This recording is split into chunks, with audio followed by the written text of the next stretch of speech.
তাদের অবস্থা এতই খারাপ যে ফিলিপ গেইন তাদেরকে মডার্ন ডে স্লেভস হিসেবে বর্ণনা করেছে। পুরো দক্ষিণ এশিয়ায় তুলনামূলকভাবে বাংলাদেশের সবচেয়ে কম মজুরি দিয়ে থাকে এই চা শ্রমিকদেরকে। এখন বাংলাদেশের বাজার বিবেচনা করে আমাকে একটু বলুন তো, একটা পরিবার কিভাবে সারা মাস জুড়ে মাত্র 5,355 টাকা দিয়ে চলতে পারে? শুধু তাই নয়, তাদেরকে এই 178 টাকা পেতে হলে দৈনিক অন্তত 20 কেজি চা পাতা সংগ্রহ করতে হয়। মৌলভীবাজারের চা বাগানের প্রায় 15% নারী জরায়ু ক্যান্সারে ভুগছে।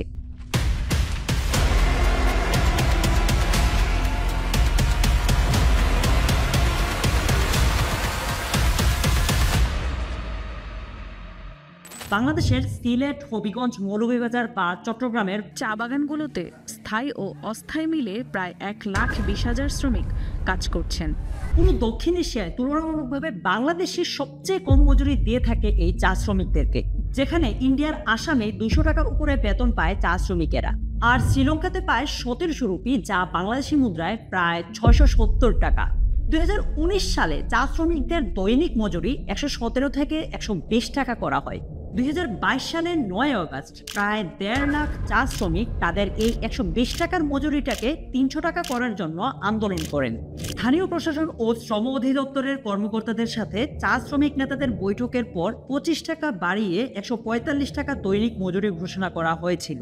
এর ফলে শ্রমিকদের একটা অংশ ধর্মঘট প্রত্যাহারের জন্য রাজি হলেও বেশিরভাগ শ্রমিক এতে রাজি হননি। চা শ্রমিকদের এই আন্দোলনের পরিপ্রেক্ষিতে তাদের মজুরি 50 টাকা বাড়িয়ে 168 থেকে 170 টাকা করা হয়, যেখানে প্রথম শ্রেণীর বাগানের শ্রমিকরা দিনে 170 টাকা মজুরি পান, দ্বিতীয় শ্রেণীর বাগানের শ্রমিকরা 169 টাকা মজুরি পান এবং তৃতীয় শ্রেণীর বাগানের শ্রমিকরা পান 168 টাকা। তাছাড়া বলা হয় যে শ্রমিকদের আবাসন, রেশন সহ অন্যান্য যেসব সুযোগ সুবিধা দেওয়া হয় তার সঙ্গে এই দৈনিক মজুরি মিলিয়ে তাদের প্রতিদিনের আয় 450 থেকে 500 টাকা হবে।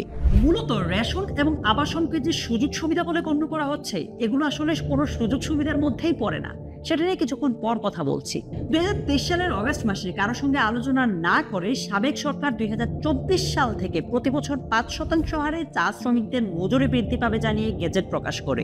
জুলাই আগস্ট মাস চা বাগানে চা পাতার সিজন, তাই এ সময়ে চা শ্রমিকরা তাদের মজুরি 500 টাকা করার দাবিতে আন্দোলনের ডাক দেয়। তবে রাজনৈতিক পরিস্থিতির কারণে তাদের আন্দোলনটা শুরু করতে পারেনি। বিগত সরকারের গৃহীত গেজেট অনুযায়ী চা শ্রমিকদের মজুরি 8.5 টাকা বাড়িয়ে 178.5 টাকা নির্ধারণ করে গত 8ই সেপ্টেম্বর বিজ্ঞপ্তি দেওয়া হয়, যা 2024 সালের 11 আগস্ট থেকে 2025 সালের 10 আগস্ট পর্যন্ত কার্যকর থাকবে। যদি তাদের দৈনিক বেতন 178.5 টাকা হয় তাহলে মাসিক বেতন দাঁড়ায় 5,355 টাকা, যা 170 টাকা বেতন থাকার সময় ছিল 5,100 টাকা, মানে 255 টাকা বৃদ্ধি পেয়েছে মাত্র।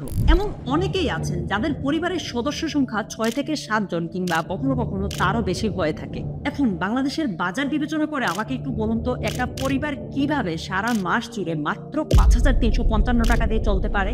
শুধু তাই নয়, তাদেরকে এই 178 টাকা পেতে হলে দৈনিক অন্তত 20 কেজি চা পাতা সংগ্রহ করতে হয়, আর চারা গাছ হলে অন্তত 16 কেজি চা পাতা তাদেরকে সংগ্রহ করা লাগে। তাহলে প্রত্যেক কেজির জন্য তাদেরকে দেওয়া হচ্ছে মাত্র 8.5 টাকা। আর কেউ যদি এর বেশি সংগ্রহ করতে পারে তাহলে তাকে প্রতি কেজির জন্য অতিরিক্ত দেওয়া হয় 4 থেকে 5 টাকা।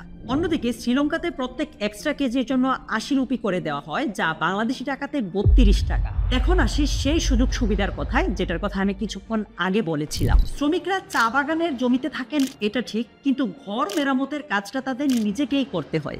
যদিও ঘর বানানোর জন্য বাঁশ, কাঠ, টিন কিংবা এককালীন 4-5 হাজার টাকা শ্রমিকদের দেওয়া হয়, তবে ওভারঅল ঘরের কাজটা বা ঘর তোলার কাজটা শ্রমিকদের নিজেদেরকেই করতে হয়। এছাড়া তাদের যে বাড়িঘরগুলো আছে সেগুলো চা বাগান থেকে অন্তত 10 থেকে 12 কিলোমিটার দূরে, সুতরাং এই লম্বা পথটাও তাদেরকে হেঁটে যাওয়া আসা করা লাগে।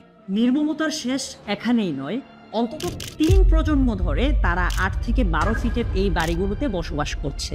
জার্নাল অফ অ্যাগ্রোফরেস্ট্রি অ্যান্ড এনভায়রনমেন্টের একটা রিসার্চের মতে সিলেটের অনেক অঞ্চলের চা শ্রমিকদের বাসায় ইলেকট্রিসিটি পর্যন্ত নেই।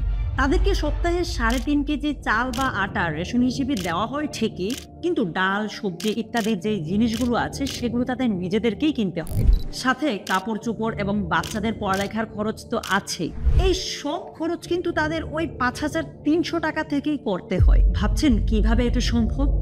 আমিও তাই ভাবছি। দোকানে থাকতো আমরা বাকি শিখে খাইতাম, এখন তো দোকান ওখান নাই, আমরা খুব কষ্টেতে চলি। বাংলাদেশ শ্রম আইন 2006-এর 34-এর 1 ধারায় শিশু শ্রম নিষিদ্ধ করা হয়। তবুও চা বাগানে শিশুদের স্কুলে যাওয়ার পরিবর্তে কাজ করতে দেখা যায়। আর চা বাগানে শিশু শ্রমের হার 18.8%, যেখানে জাতীয় পর্যায়ে গড় হার 6.8%। চা শ্রমিকরা তো দারিদ্রতায় ভুগছেই, পাশাপাশি তারা তাদের মৌলিক অধিকার থেকেও বঞ্চিত হচ্ছে। সেখানে প্রপার স্যানিটাইজেশনের ব্যবস্থা নেই, যেটা তাদের অধিকার। ইভেন তাদের ব্যবহৃত পানির গুণগত মান খুবই খারাপ, যা তাদের স্বাস্থ্যের সমস্যা সৃষ্টি করে। বাংলাদেশ পরিসংখ্যান ব্যুরোর মতে ন্যূনতম স্যানিটেশন সুবিধা নেই 67% পরিবারের। এদিকে সিআইপিআরবি গবেষণা করে জানায়, মৌলভীবাজারের চা বাগানের প্রায় 15% নারী জরায়ু ক্যান্সারে ভুগছে। স্বাস্থ্য বিভাগের মতে দেশে যক্ষা, কুষ্ঠ, ম্যালেরিয়া ও জরায়ু ক্যান্সারের প্রবণতা চা শ্রমিকদের মধ্যে বেশি। আর এর কারণ হচ্ছে অনুন্নত জীবন ও পরিমিত খাবারের অভাব, যার ফলে অপুষ্টিতে ভোগে তারা। মৌলভীবাজার জেলায় প্রতি বছর যে পরিমাণ যক্ষা রোগী শনাক্ত হয়, এর অন্তত 36% চা জনগোষ্ঠীর মানুষ। গত 4 বছরে মৌলভীবাজারের 761 জন কুষ্ঠরোগী শনাক্ত হয়, এর মধ্যে 631 জনই চা বাগানের বাসিন্দা। 2019 সালের বাংলাদেশ পরিসংখ্যান ব্যুরোর জরিপ অনুযায়ী অপুষ্টির কারণে চা বাগানের 45% শিশুই খর্বকায় এবং 27% শীর্ণকায়। কোনো রোগ হলে তারা সহ্য করে সেটা চাপিয়ে রাখে। অসহ্য না হলে চিকিৎসকের কাছে তারা আসে না, কারণ ওই দিনের মজুরি পাওয়া যাবে না এই ভয়ে। তাদের অবস্থা এতই খারাপ যে ফিলিপ গেইন তাদেরকে মডার্ন ডে স্লেভস হিসেবে বর্ণনা করেছে। ফিলিপ গেইন হচ্ছেন একজন জার্নালিস্ট এবং ডিরেক্টর অফ SEHD, অর্থাৎ society for environment and human development. বাংলাদেশের 4টি মেজর ক্যাশ ক্রপসের মধ্যে চা অন্যতম এবং দেশের মোট জিডিপিতে 1% অবদান রাখছে। বিশ্বব্যাপী চা বাণিজ্যের মধ্যে বাংলাদেশ প্রায় 1.37% চা উৎপাদন করে, আর এর পুরো ক্রেডিট কিন্তু এই চা শ্রমিকদেরই। বাংলাদেশের মাথাপিছু আয় $2,784, কিন্তু একজন চা শ্রমিক দৈনিক মাত্র 170 টাকা উপার্জন করে। তার মানে দেশের ওভারঅল গড় আয় বেশি হলেও চা শ্রমিকদের আয় কিন্তু অত্যন্ত কম। সর্বোপরি 500 টাকা মজুরি এবং ভূমির অধিকার সহ যেই 10 দফা দাবি জানিয়েছেন চা শ্রমিকরা, তা সঠিকভাবে বিবেচনাতে নেওয়া দরকার, যেন আমাদের দেশের চা শ্রমিকদেরকে আর বৈষম্যের মধ্যে না থাকতে হয়। আজকের এই বাংলাদেশের সবাই ভালো থাকুক, ভালো থাকবেন। দেখা হচ্ছে আপনার সাথে পরে কোনো একটা ভিডিওতে। আল্লাহ হাফিজ।